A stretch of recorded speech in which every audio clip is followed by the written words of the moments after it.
தமிழக வெற்றி கழகத்தின் தலைவர், தர்மத்தாயின் தவ புதல்வர் இதோ தலைமை உரை தருகிறார்.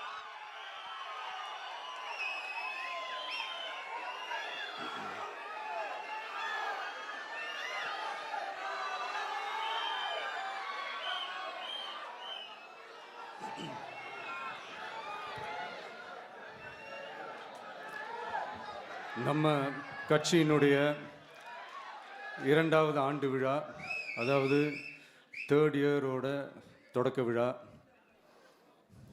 இன்னைக்கு தமிழ்நாட்டில் ஒரு மிகப்பெரிய ஒரு கட்சியாக நம்ம வளர்ந்து இருக்கிறோம் அப்படின்னா அது உங்களால் தான். ப்ளஸ் நம்மளை நேசிக்கிற கோடிக்கணக்கான மக்களும் தான் அதுக்கு ஒரு மிக முக்கிய ஒரு காரணம். நீங்கள் தான் என்னுடைய ஒரு மிகப்பெரிய ஒரு பலம். உங்களை நம்பி தான் நானும் நம்ம கட்சியும் இருக்கிறோம். இதை நான் சொல்லி தான் உங்களுக்கு தெரியணும்னு அவசியம் இல்லை, இது உங்கள் எல்லாருக்குமே நல்லா தெரியும். அதனால் இன்றைக்கி உங்கள் எல்லாருக்கும், நம்ம கட்சியில் இருக்கிற தோழர்களுக்கும் தொண்டர்களுக்கும், இந்த கட்சியினுடைய ஒரு தலைமை தொண்டனான என்னுடைய வாழ்த்துக்களும் நன்றிகளும்.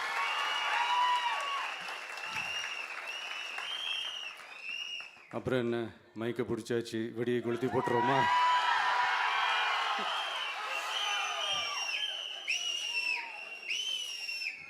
(1977) ஜூன் மாதம்னு நினைக்கிறேன், ஜூன் மாதத்தில் புரட்சி தலைவர் எம்ஜிஆர் அவர்கள் ரேடியோவில் ஒரு பேட்டி ஒன்று கொடுத்தாங்க. அதில் பேசும்போது சொன்னாங்க, பேரறிஞர் அண்ணா அவர்கள் இருந்த இடத்தில் இப்படிப்பட்டவர்களும் அமர்கின்ற ஒரு நிலைமை ஏற்பட்டுச்சேன்னு எண்ணி எண்ணி கண்ணீர் வடித்தேன். அன்னைக்கு அந்த கண்ணீரை துடைக்க ஆரம்பித்த இயக்கம் தான் அண்ணா திராவிட முன்னேற்ற கழகம்னு சொன்னார். அதே மாதிரி 2017க்கு அப்புறம் 2021க்கு அப்புறம் தமிழ்நாட்டுடைய நிலைமையை பற்றி யோசித்து பார்த்த நம்ம தமிழக மக்கள், காமராஜர் அவர்கள் இருந்த இடத்தில், அண்ணா அவர்கள் இருந்த இடத்தில், எம்ஜிஆர் அவர்கள் இருந்த இடத்தில் இப்படிப்பட்டவர்களும் அமர்கின்ற ஒரு நிலைமை ஏற்பட்டுச்சேன்னு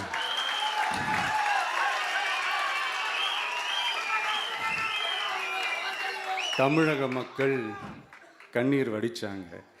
இன்னைக்கு இந்த கண்ணீரை துடைக்க ஆரம்பித்த இயக்கம் தான் தமிழக வெற்றி கழகம்.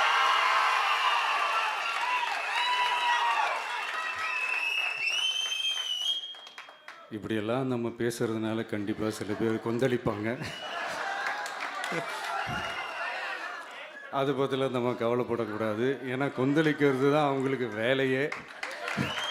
புரிதுங்களா அவங்களுக்கு?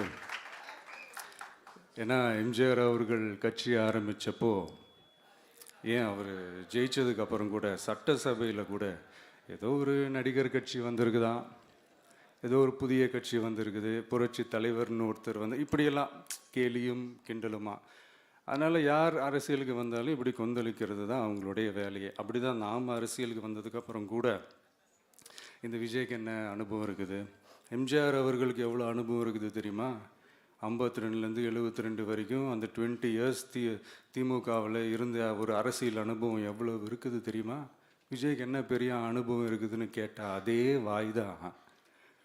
அன்னைக்கு எம்ஜிஆர் அவர்களை பார்த்து, அன்னைக்கு எம்ஜிஆர் அவர்களை பார்த்து அரசியல் அரிச்சுவடி தெரியாதவர், கவர்ச்சியை மட்டுமே நம்பி இருக்கிறவர், அட்டக்கத்தி, வாய் விளம்பர வள்ளல், இவருக்கு கேள்வி மட்டும்தான் கேட்க தெரியும், பதில் சொல்ல தெரியாது, நிருபர்களை சந்திக்க மாட்டார், டெல்லியை பகச்சிக்க மாட்டார், மேலே இருந்து அவருக்கு அவ்வளோ ப்ரெஷர் இருக்குது, அப்படி இப்படின்னு சொன்னதும் அதே வாய் தான். அதனால் எம்ஜிஆர் அவர்களை மட்டும் இல்லை, அவருடைய தொண்டர்களை கூட விட்டு வைக்கலை. அது என்னது, இந்த பளபளப்பு ஜொலி ஜொலிப்பை பார்த்தா பல்லிழிப்பவங்க,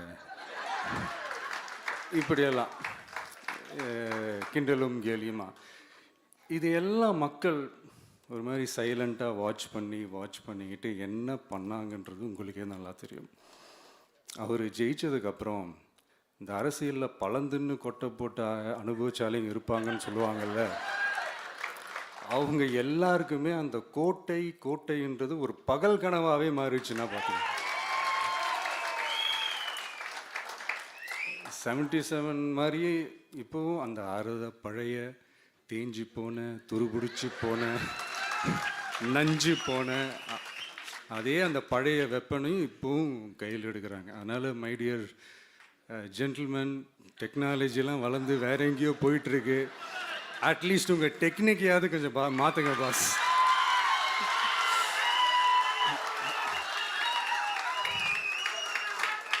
காமராஜர் அவர்களையும் விட்டு வைக்கல. அவருக்கு இலக்கியம்னா என்ன தெரியும், அவர் மாபெரும் புலவர், அந்த புலவர் இந்த புலவர்னு அவரை பற்றியும் கிண்டலும் கேலியுமா. அதான் முன்னாடியே சொன்ன மாதிரி யார் எதிர்த்து நின்னாலும் அவங்கள கொந்தளிக்கிறது தான் அவங்களுடைய வேலையே. ஸோ இப்படி அவங்க பண்ணுற தப்பெல்லாம் நம்ம எடுத்து சொன்னால், அவங்க பண்ணுற அட்ராசிட்டியை பற்றி நம்ம எடுத்து சொன்னால், அவங்க பண்ணுற அந்த ஊழலை பற்றி தான் நம்ம எடுத்து சொன்னோம். முக்கியமாக நாம் அதை எடுத்து சொன்னால் 50 வருஷத்துக்கு முன்னாடி இருக்கிற அதே தகர டப்பாவை எடுத்து உருட்ட ஆரம்பிச்சிருவாங்க.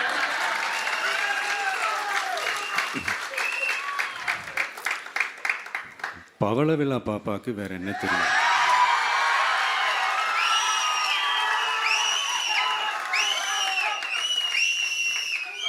பழைய டப்பாவை உருட்டதானே தெரியும். அதுக்காக நாம் அவங்க பண்ணுற தப்பெல்லாம் சொல்லாமல் வெளியே சொல்லாமல் இருக்க முடியுமா? சொல்லுவோம், சொல்லிக்கிட்டே இருப்போம். நம்மளை தவிர யார் அவங்கள ஏற்று நின்று கேள்வி கேட்கறது? யாருக்கு அந்த தில் இருக்குது?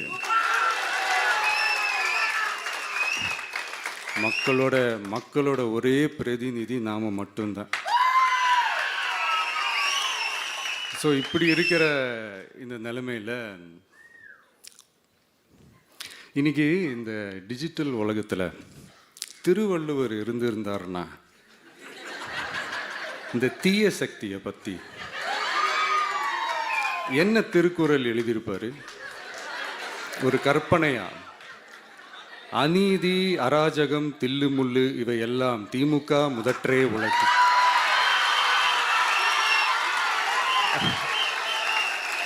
ஒரு கற்பனையா?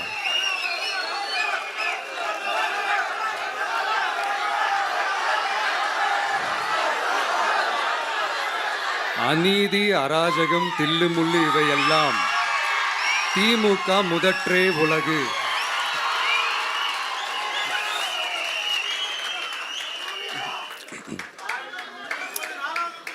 அடுத்து இந்த என்னப்பா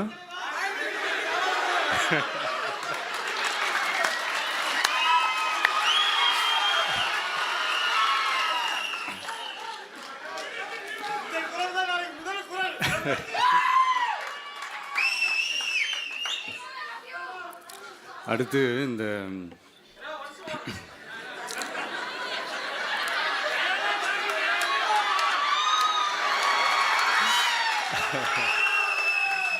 சொல்லிட்டேன், 2 வாட்டி சொல்லிட்டேன்.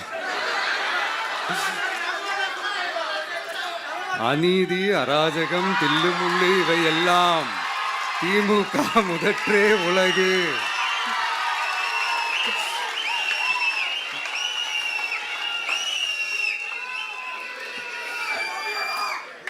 அடுத்து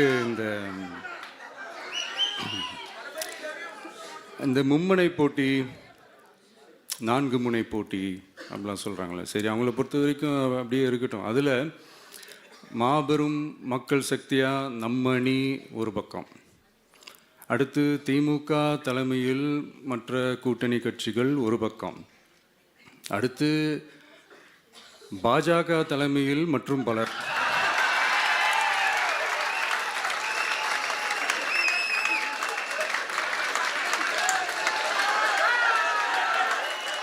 என்னப்பா சிரிக்கிறீங்க? உண்மையை தானேப்பா சொன்னேன்.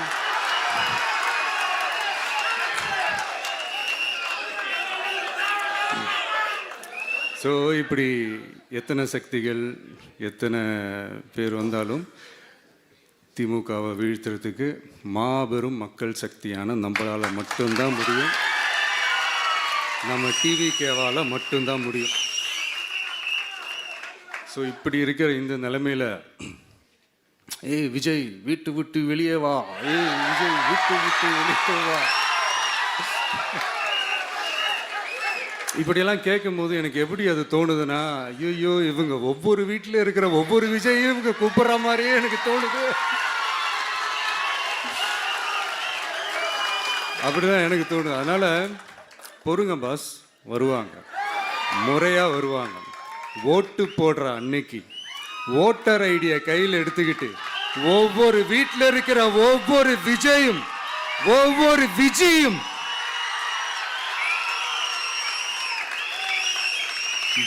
பூத்தா காலையிலேயே வந்து நிப்பாங்க பாருங்க. அன்னைக்கு தெரியும் பாருங்க, ஏண்டா இந்த விஜய கூப்பிட்டோம்.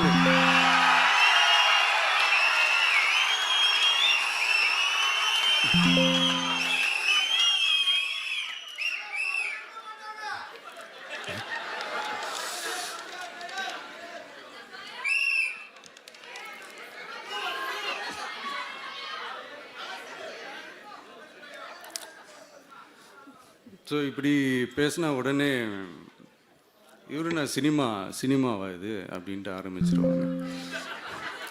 நான் சினிமா விட்டாலும் நீங்க சினிமா விட மாட்டேங்கிறீங்களேப்பா.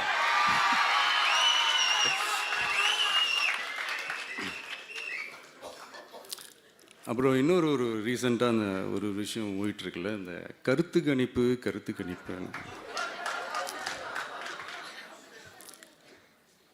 அதில் நிறைய பேர் உண்மையான கருத்து கணிப்புலாம் சொல்கிறாங்க. அதையும் நான் தப்பு சொல்லலை. சில பேர் கடுப்பில் விட்ட கணிப்பாகவும் இருக்குது, அதையும் நான் தப்பு சொல்லலை. இந்த கடுப்பில் விட்ட கணிப்பாளர்களுக்கு நான் சொல்லிக்கிறது என்னென்னா, ஒவ்வொரு ஊராக தெருவாக வீடு வீடாக போய் நீங்கள் அந்த கருத்து கணிப்பு எடுத்து பாருங்கள். ஒவ்வொரு வீட்லேயும் டிவிக்கு இருக்கிறத நீங்கள் பார்ப்பீங்க.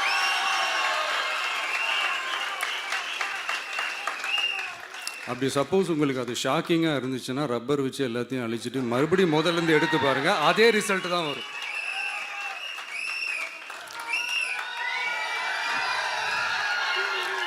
இது என்னப்பா லாஜிக்கு, அது எப்படி எல்லார் வீட்லேயும் டிவிக்கு இருக்கும் அப்படின்னு நீங்கள் கேட்டிங்கன்னா, ஒரு சின்ன சாம்பிளுக்கு ஒரு சின்ன டெஸ்ட் ஒன்று பண்ணி பாருங்களேன். நம்ம சிஎம் சார் இருக்காங்கள்ல, ஸ்டாலின் சார், ஒரு 2 இயர்ஸ் பேக் இருக்கும்னு நினைக்கிறேன். ஒரு மேடையில் பேசும்போது சொன்னாங்க, இந்த மாதிரி என்னோட கட்சிக்கு அவங்களோட கட்சிக்காரங்க சில பேர் பண்ணுற அட்ராசிட்டி, ஒரு சில மந்திரிகள் பண்ணுற சில அட்ராசிட்டிஸ்லாம் பார்த்து ராத்திரியில் எனக்கு தூக்கமே வரமாட்டேங்குது அப்படின்னு ஒரு 2 இயர்ஸ் பேக் இருக்கும்னு நினைக்கிறேன். அந்த வீடியோ கூட இருக்குது. அப்படி இருக்கிற அவர் என்னைக்காவது ஒரு நாள் அசந்து தூங்குவார்ல, அப்போ அவர்கிட்ட போய் சார்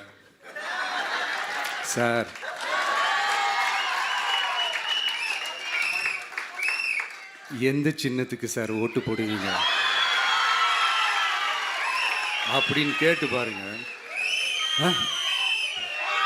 விசில் சின்னத்துக்கு தான்.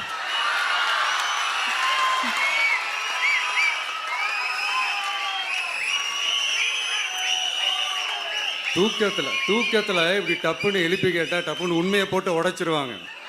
அதுக்கு சொன்ன அப்படி இருக்கிற இந்த நிலைமையில் டிவிக்கே வந்து சிட்டியில் தான் இருக்குது, டவுனில் தான் இருக்குது, வில்லேஜ் சைட்லலாம் இல்லை அப்படின்னு சொல்கிறவங்களுக்கு இந்த மாதிரி சில டெஸ்டெல்லாம் பண்ணி பாருங்கள், தெரியும்.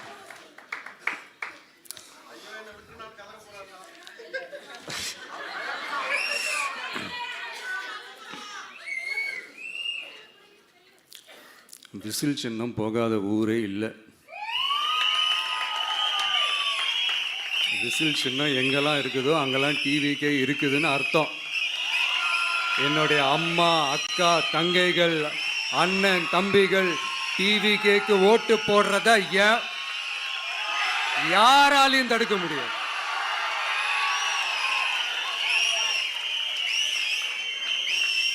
ரத்த சொந்தமா நம்மளை நினைக்கிற நம்மளோட வகையராக்களை எந்த கட்சியாலையும் எவ்வளவு விலை கொடுத்தாலும் வாங்கவே முடியாது.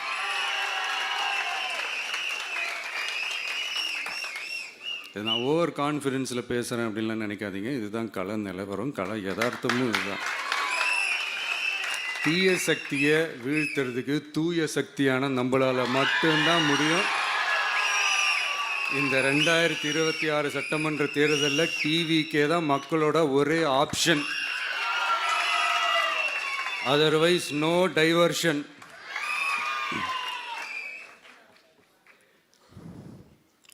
இந்த டப்பா இன்ஜின், ஓட்டை இன்ஜின், எவ்வளோ இன்ஜின் வந்தாலும் டாப் இன்ஜின் நம்ம டிவிக்கே தான்ன்றதை மக்கள் ஆல்ரெடி முடிவு பண்ணிட்டாங்க. அதனால் நம்மளுடைய தோழர்கள் அதை மனசில் நல்லா ஏற்றிக்கிட்டு இன்னும் ஷார்ப்பாக ஒர்க் பண்ணுங்கள். நான் ஏற்கனவே சொன்ன மாதிரி ஒன்றியம், நகரம், பேரூர், பகுதி, கிளை எல்லா இடத்துலையும் அந்த பூத்தாக அந்த நம்மளுடைய வேட்பாளர்களுக்கு ஒற்றுமையாக இருந்து வேலை செய்யுங்க. நமக்கு மாபெரும் கூட்டணியான மாபெரும் மக்கள் சக்தியான குடும்பமாக நம்மளோட இருக்கிறாங்க. இன்னொன்று அன்றைக்கி நான் சொன்ன மாதிரி நம்மளுடைய விசில் சின்னத்துக்கு ஓட்டு போட வைக்கிறது மட்டும்தான் உங்களுடைய வேலை. மற்றதெல்லாம் மக்களோட சேர்ந்து நான் பார்த்துக்கிறேன்.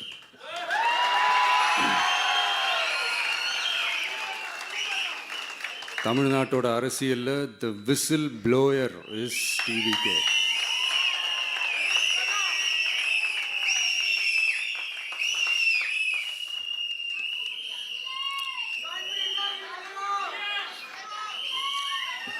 நம்ம மக்கள் இந்த விசில்ல ஊதுல இந்த தீய சக்தியும் இந்த ஊழல் சக்தியும் தெரிச்சு ஓடணும். எப்படி தெரிச்சு ஓடணும்? அன்னைக்கு சென்ட் ஜார்ஜ் கோட்டையில் டிவிக்கு ஆளும் கட்சியா எழும்.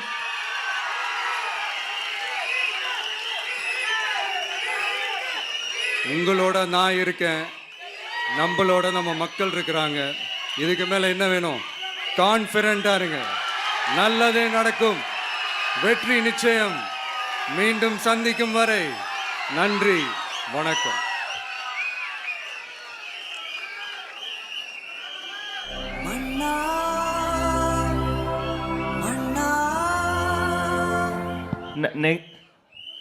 நன்றி உரை வழங்க